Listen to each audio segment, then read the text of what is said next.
જય ગુરુદેવ અને જય શ્રી કૃષ્ણ મિત્રો, વેલકમ ટુ માય બ્લોગ।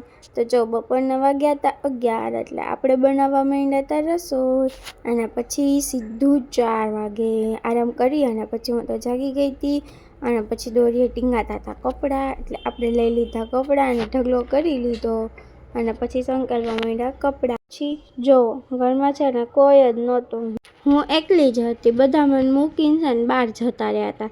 પછી કીધું કાંઈ નહીં, ભલે ને વહી ગયા, આપણે કામ કરો। એટલે પછી હું તો કપડાં સંકેલવા માંડી અને આપણા કપડાં સંકેલાઈ ગયા અને ઘરે બધા આવી પણ ગયા, જો બેઠા।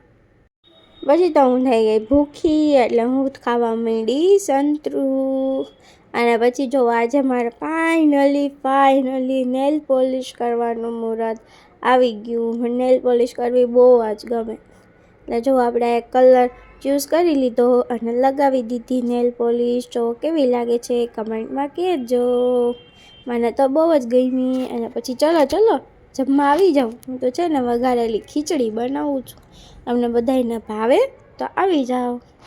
જો એમાં મગની ને ચણાની ને તુવેરની ને બધી દાળ મિક્સ કરી અને ખીચડી ધોઈ અને છે ને પલળવા રાખી દીધી અને જો આટલા બધા સબ્જી બધે કટિંગ કરવાના હતા અને સિંગદાણા ને એવું બધું નાખવાનું હતું। એટલે પહેલાં જો મરચાંને છે ને ઝીણા કટ કરી લીધા, પછી બટેટું કાપી લીધું એને તે મસ્ત ઝીણું અને પછી ગાજર, બહુ બધા વેજીસ નાખી અને આજે ખીચડી બનાવવાની છે। અને રીંગણું એક જ નાખ્યું છે કેમ કે રીંગણું બધાને ન ભાવે પણ મને ભાવે એટલે થોડું એવું નાખ્યું અને ફ્લાવર પણ ઝીણું કટ કરી લીધું અને આવી રીતે ફૂલના અલગ કરી લીધા અને પછી કોબી ને એવું બધું જો મસ્ત સબ્જી બધું કટિંગ થઈ ગયું। એટલે આપણે હવે વઘાર કરવાનો હતો એટલે તેલ ગરમ થઈ ગયું એટલે એમાં પહેલાં રાઈ જીરું નાખ્યો, લીમડો અને સૂકું મરચું નાખી અને બધા સબ્જી છે ને કટિંગ કર્યા હતા બધા પહેલાં એડ કરી દઈશું અને એમાં ઓલું હળદર અને મીઠું નાખી અને મસ્ત મજાના ચડવા દઈશું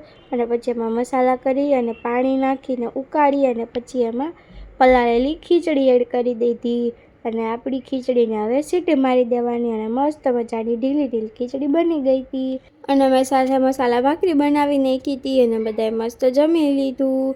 અને જો હવે હું જાઉં છું બહાર, હું એકલી નથી જતી, હું ને સાગર બંને જઈએ છીએ, અમારા ગુરુજીનો સત્સંગ હતો તો અમે ત્યાં સત્સંગમાં જતા હતા અને જો અમે પહોંચી ગયા અને જો બધા કેવા બેઠા છે બધું મસ્ત પાથરીને અને જો અમારા ગુરુજી સભાખંડમાં આવી ગયા એટલે અમે લોકો બધાએ બેસી ગયા સત્સંગ સાંભળવા।